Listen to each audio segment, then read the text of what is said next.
여러분 안녕하십니까. 북두칠성입니다.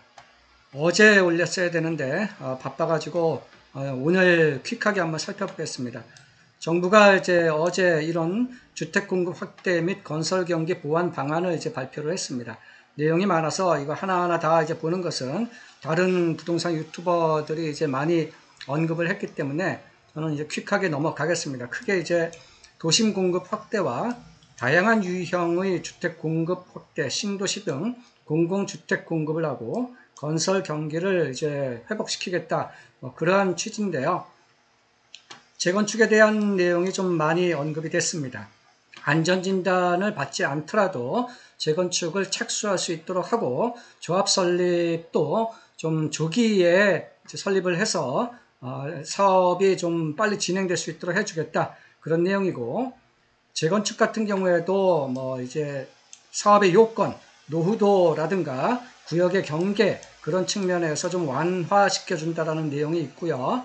사업성에 대한 것이라든가 또 재건축 초과이익 환수제에 대한 터치도 있고, 일기 신도시를 이제 계속 이제 활성화시키겠다 그런 측면과 소규모 사업들, 소규모 재건축, 소규모 재개발, 가로주택 정비사업, 자율주택 정비사업 이런 것도 좀 활성화시키겠다. 그리고 다양한 유형의 주택 공급을 확대하겠다. 주로 뭐 도시형 생활주택 그런 측면의 내용이죠.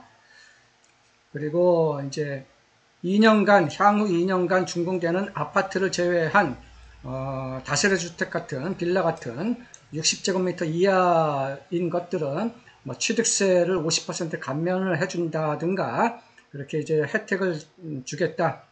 그래서 뭐 취득세뿐만이 아니라 양도세, 종부세 산정을 할 때에도 주택수에서 제외시키는 혜택을 주겠다. 그런 내용이고요.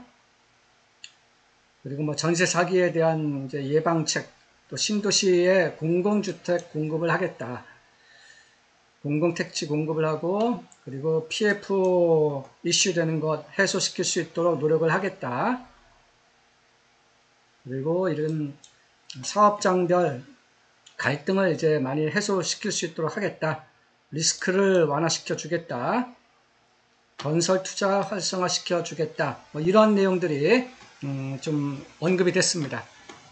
시사점과 요약을 한번 정리를 해보면요. 첫 번째 이제 재건축 사업 같은 경우에는 전체적으로 재건축의 사업 기간이 대략 한 2, 3년 정도는 단축될 수 있는 효과가 있어 보이고요. 그리고 일단 준공한 지 30년만 넘으면 안전진단이 없이도 재건축을 착수할 수 있도록 그렇게 해 주었습니다. 일단 시작은 할 수 있습니다. 그리고 초기 인허가 절차를 좀 효율적으로 이제 변경시켜 주겠다라는 겁니다. 조합 설립을 정비구역 지정 이후 할 수 있는 것에서 이제는 정비구역 지정할 때 조합 설립도 병행시킬 수 있도록 이제 하겠다는 얘기고요. 재개발 측면에서는 추진 요건을 좀 이제 완화시켜 주는 겁니다. 그 중에 이제 노후도 크리티컬한 요인이죠. 노후도를 기존 3분의 2, 66.7%에서 이제는 노후도가 60%만 되더라도 재개발을 할 수 있도록 해주고, 구역 지정의 경계에 대한 부분도 좀 완화시켜서 추가적으로 이제 정비구역으로 편입할 수 있는 땅의 면적을 10%에서 20%까지 좀 이렇게 확대 완화시킬 수 있도록 하면서 인근 주민 의견을 추가적으로 확인해 가지고 재개발을 추진할 수 있도록 이제 해 주겠다는 얘기입니다. 그리고 재건축 초과이익 환수제도 이제 터치가 됐죠. 부담금 면제 초과이익을 이제 상향시키고 1주택 장기 보유자에 대해서는 제초한 금액도 감경을 시켜주겠다. 이런 것은 이제 오케이입니다. 그런데 근본적으로 이 제초한 자체를 폐기를 하는 것이 보다 타당한 것이라 생각을 합니다. 일부 제초안에 대해서 일부 내용들만 계속 이리저리 뭐 변경시키는 그런 수준 말고 재건축 초과이익 환수제 자체를 이제 없애는 것이 필요하고, 제초안 이것도 뭐 금년간 조만간 자체가 이제 좀 없어져야 될 것이라고 생각을 합니다. 그 다음에 이제 공사비 갈등 측면도 있는데요. 지자체가 도시 분쟁 조정의 역할을 이제 더욱 이제 강화 이제 시키게 되면서 확정 판결과 이제 동일한 효력을 이제 가질 수 있도록 하겠다라고 이제 하고 있는데, 정비사업과 같은 민간계약 정비사업에 있어서 과연 지자체가 얼마나 강력하게 조정 판결을 할 수 있을 것인지 좀 의문은 듭니다. 이렇게 이제 지자체의 권한이, 공사비와 관련된 권한이 이제 강해지면 시공사를 이제 재개발 재건축 정비사업 정비구역에서 이제 선정을 할 때 시공사들의 경쟁 구도가 좀 약해질 소지가 좀 있어 보이고요. 또 한편 이 시공건축비 자체가 좀 낮으면은 아예 입찰 자체를 이제 하지 않겠다라는 경우도 많이 발생할 수도 있어 보입니다. 현재 우리나라 탑티어 건설사들도 영업이익률을 보면은 뭐 한 3%에서 5% 수준 정도밖에 안 되는 건설사들도 이 영업 환경, 사업 환경이 좀 만만치가 않은 상태입니다. 그래서 사업성이 이제 뒷받침이 이제 되지 못하는 지역들은 시작은 할 수가 있을 겁니다. 그런데 시작은 했지만 진행을 해나가는 과정마다 지속적으로 이제 암초들이 발생할 수도 있을 것 같습니다. 그리고 신규 투자 관점에서 뭐 틈새 시장이라고 할까요?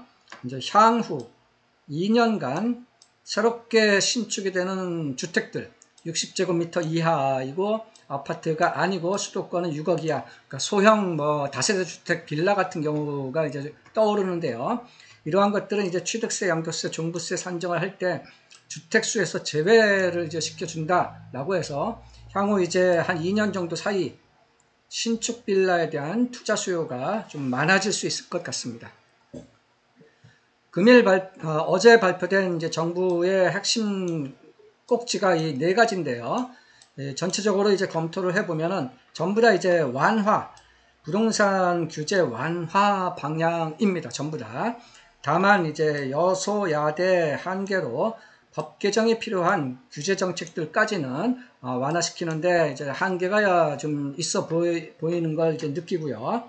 기존의 이제 근본적인 규제들, 예를 들면 재건축 초과이익 환수제라든가 지금 강남 3구와 용산구 4개 구에만 적용이 되고 있는 규제지역 이런 것 때문에 대출이라든가 또 5년 저당첨 제한, 또 분양가 상한제 이런 것이 다 묶여져 있죠.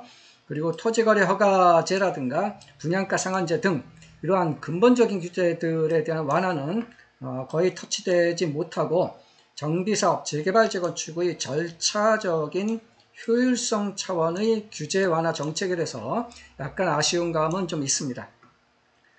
선거 등 변수가 있겠지만 상기 4개의 중요한 규제 정책은 어쨌든 조만간 대폭 완화 혹은 조정, 폐지되지 않겠는가 이렇게 예상을 합니다. 네, 이 정도로 간단하게 살펴봤습니다. 감사합니다.